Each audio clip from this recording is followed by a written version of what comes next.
The timeline of Luke's training with Grandmaster Yoda on Dagobah is vague at best, but simply watching the film, it appears as if the young Skywalker doesn't spend much time there at all. However, we do have the answer to how long Luke was on the planet training with Yoda, and why it appeared to move so rapidly in the film, and I'll go ahead and give my opinion on why I think it works. To begin, I would like to take a look at the most common reference point fans make as to the time Luke spent training with Yoda, that being Han, Leia's, and the rest of the crew's journey to Bespin and Cloud City. After escaping the planet of Hoth, the Millennium Falcon and its crew have the trial of facing off against the Empire as they are forced into an asteroid field for an unspecified period of time. On the other hand, when Luke departs Hoth, he ventures directly to the Dagobah system, on the wishes of Obi-Wan, meaning Luke likely may have made it to the planet and perhaps even found Yoda before Han, Leia, and the rest of the crew even departed the asteroid field. Following exiting the field, Han attempts to make it to Bespin at sublight speeds, as venturing to another system without light speed could take years, and Bespin was his safest bet at the time. With this taken into consideration, Pablo Hidalgo, the story executive at Disney, estimated that the trip from the asteroid field to Cloud City took the Falcon around a month. A month where Luke was able to train with Yoda, and if you take into account the possibility Luke arrived on Dagobah before the Falcon exited the asteroid field, it puts Luke's training period anywhere from 4 to 6 weeks. With that addressed, I would like to discuss how Luke was able to progress so swiftly over still an admittedly short period of time. Something that is often overlooked is that the time between A New Hope and Empire Strikes Back is roughly 3 years. 3 years where in canon, Luke has actually had significant Jedi training, mainly by venturing to old Jedi temples and learning from their secrets, and with aid from Obi-Wan from beyond the grave.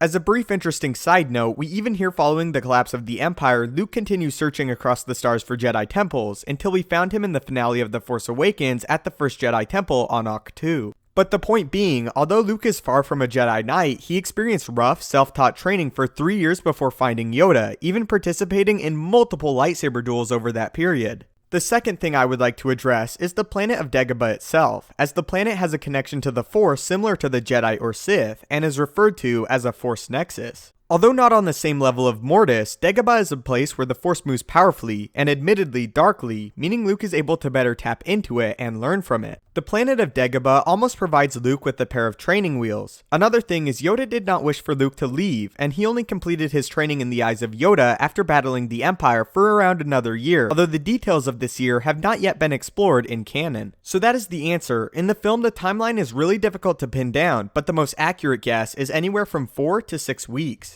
Keep in mind though, Luke never truly became a Jedi Knight until he rejected the dark side in Return of the Jedi, and so the events of the original trilogy is Luke's transformation into an official Jedi, not an already established Jedi. This seems to be a fact many tend to look over, is that the original trilogy is not about a Jedi and his friends combating the Empire, but a young boy fighting his hardest to become a Jedi Knight, and doing the best he can. If you would like to look at it in very simple terms, Luke Skywalker's journey in the original trilogy is from Padawan to Jedi Knight. What's really cool is we would again see this later in Star Wars Rebels, as for the majority of the first 2 seasons of the show, Kanan Jarrus is of Padawan status, and only becomes a Knight near the tail end of Season 2. Just like Kanan, Luke's training was not clean or conventional, but it was training, and his journey and practice to become a Jedi is not solely dictated by his time with Yoda and Obi-Wan, but his years of searching across the stars for Jedi artifacts and learning from the journal of Obi-Wan Kenobi. So that is how long Luke Skywalker trained with Yoda on Dagobah, and why I personally think it works, but I would love to hear your opinion. Do you think it works, or do you think it's all very sloppy?